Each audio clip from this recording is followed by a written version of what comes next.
Oh, who shot you? This is truth behind the song. Who shot you? By Biggie. Biggie Smalls is the illest. Your style is played out like honor when they're what you talking about, Willis. Now, let's do it. And many times that we have seen and heard hip-hop artists in the days and past and working in the studio, things have not always, the finished product is not always how it started.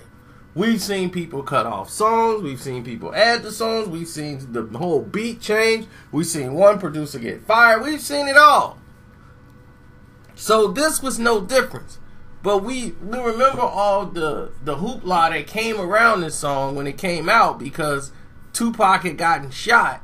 And then when the song was released, people were like, hey, he dissing Pac. Now, if you're Pac and you're laying in a bed and the song is out, who shot you, by people who were there when you got shot, 9 times out of 10, you might think they had something to do with it. So I won't say he's paranoid for that. And they were like, Pac just being paranoid. This song was recorded way before then. But how's he supposed to know that? Even though it was and it had nothing to do with him, he didn't know that. You know, this is a man who just got shot. You know, and for people to call him paranoid, I was just like, wow, how's he paranoid about that? If that was a reason to be paranoid, he got shot. Wow. But anyway, that has nothing to do with the makings of this song. Now, this song was originally supposed to be Biggie Smalls, because this is for Mary J. Blige's song. It wasn't Biggie's song at all. This was a song they was recording for Mary J. So it was going to be Mary J. Blige, Keith Murray, and LL Cool J. And people like, what? LL Cool J? What does LL got to do with this? This is exactly how the song was going to be. And what they were doing was almost like what Mary used to do. She always had one street joint, and that's what Puff wanted to do, like keep everybody involved. Like when she did with Method Man and all that, he wanted to have a collaboration with his older artists and new artists that he wanted to work with. See, Puffy wasn't just a bad boy records. He was also a manager. And he wanted to manage LL Cool J and Keith Murray and Busta Rhymes and everybody else. He wanted to be their manager, even though they was with other record labels. So LL Cool J was in a transition at this time. And he was transitioning from firing all of his previous management before. So the only thing that he really had was, you know, he basically didn't have Quincy Jones. To a degree, he did. He still worked with Quincy. Quincy loved him. And him and Kadada's relationship dissolved. And he was coming from a spiritual transition from the Buddhism that they were doing with Quincy Jones and all that stuff, and going back towards God and religion. And he went back and married his baby moms. So he was in a whole new space. And he's like, I'm not that LL Cool J no more. That LL Cool J is gone. I want to reinvent my career again, starting from this point on. So he sat down and had a conversation with Puffy. So Puffy was like, cool, I'm going to help you because you definitely is the staple. Like, you the ladies love Cool J. Everybody loves LL. So I could sell that. I always wanted to work with LL. That was Puff's whole thing. Like, we get LL in the mix. Oh, man, this is finna go off. So he was like, I'm going to put you on the joint with Biggie. So we got to get the young audience back. See, you gonna get the ladies. You got to get the young heads back. You got to get the hip-hop core.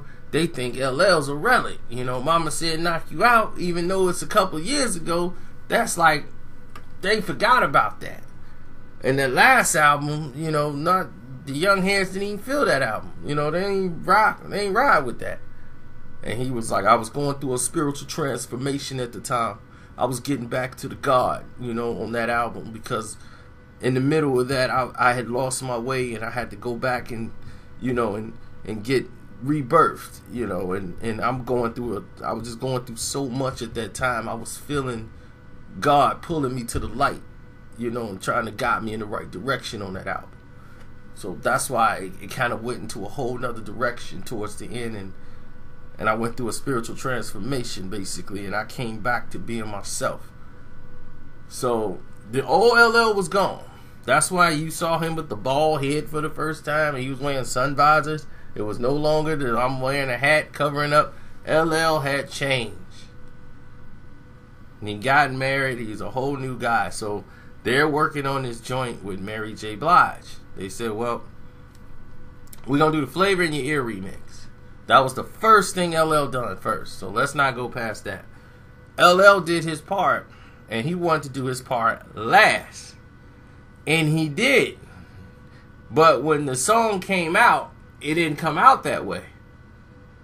But this is what happened when you don't have control and it's not your project. So LL likes to go last, and he thought his verse would be the last thing heard on the album. Busta closed it out because Busta went off.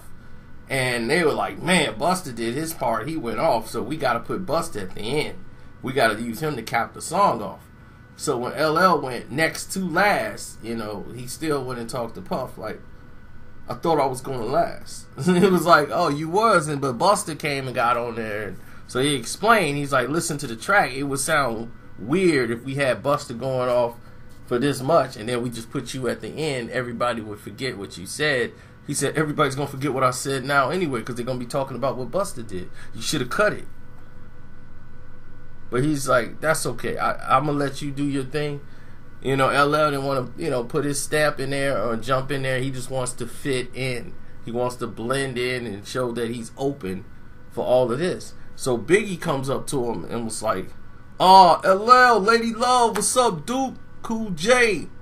And he told him, I love pink cookies in a plastic bag. Biggie knew every word to pink cookies in a plastic bag. That was his jam. And it was from the album 14 Shots to the Dome that nobody really liked too much or played or said it wasn't like Mama Said Knock You Out. Biggie loved that joint. He's like, he liked Crossroads.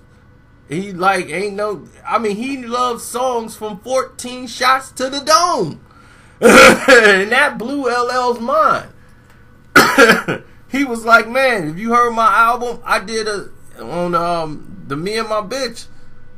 When it comes on, he uses LL's line to start the song. The act of making love is, and that's from Pink Cookies in a Plastic Bag. And he was just paying homage to that song because he loved it. He's like, man, you made me do that song.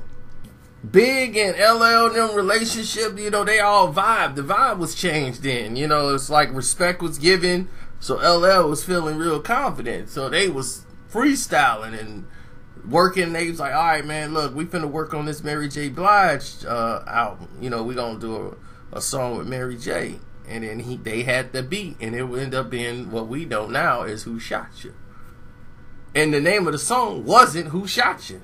Big just started it off like that. Who shot you? Boom. Laid his verse down. And then in the song, he segueing it over to Mary, calling her the queen and all this stuff. So everything was about Mary. Keith Murray come in there and start blazing. So LL come there, he got his rhyme and everything ready to go. And once Big did his part, LL's on the outside of this, listening like, oh, I'm not following that. Puff's like, well, what you talking about? He's like, no, I'm not going after that. No, I would look ridiculous. No, As a matter of fact, I'll change the verse, and if I like the way it goes, I'll put it with the song. But that's a young bull in there. Yeah, he's going for it. No, oh no, this is setup. He's like, what? And so he told Keith Murray, you gonna follow that? And Murray's like, yeah, I'm going in there, I'm gonna blaze this. I ain't running from the booth. Ain't nobody gonna run me out the booth. He was like, alright, well, I'm out. So LL left and went to the crib. Keith Murray went in there and laced. Like, Murray went like forever, and man, and Big loved that. Like, yeah, alright, yeah, dude, going for it. Like, yeah, this is gonna be a hot joint. And they decided the song was too hard. And they was like, what? Puff paid him. He's like, yeah, the song's too hard to be on Mary's album. So we just gonna basically scrap the song, make it probably a B-side, just you and Big. Next thing you know, Keith Murray got cut off of the track because he didn't get managed by Puff. He didn't sign for Puff to be the manager. So they paid him for the track. And then if you look on the My Life album of Mary J. Blige, they got 22 seconds of the song on the interlude, the Keith Murray interlude. And it's only 22 seconds. And you hearing somebody, and it's just so hard because Murray was getting off on it. But what they did was they pulled the track, made it a song. And for Big went in there and redid it and toned it up and cut some songs out and changed some pieces that was linking over to Mary and just changed it up to make it a full song for Big. And there's no Keith Murray.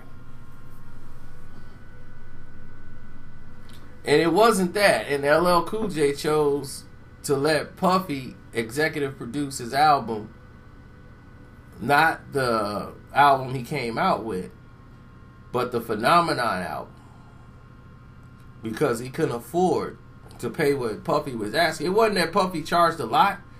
It was just, at that time, LL couldn't afford to pay that and, do the things he was doing. He's like, for now, that'll be a bit of a stretch. So now I wouldn't be able to, to do that. That wouldn't make sense for me to, do that move right there. So what they did was come up with a way to let Puffy EP his Phenomenon out. And that was basically a Puff Daddy Hitman production.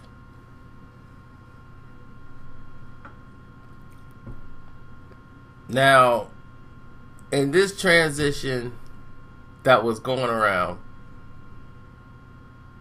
we all heard the Who Shot You thing, but on the internet, thanks to YouTube, you get to hear the version with Keith Murray and Biggie, the original version they recorded. It's all on YouTube now.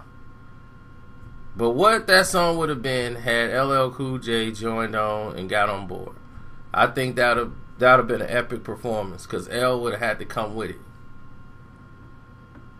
And basically, since that time on, it's been like, since they did the Monstar song together for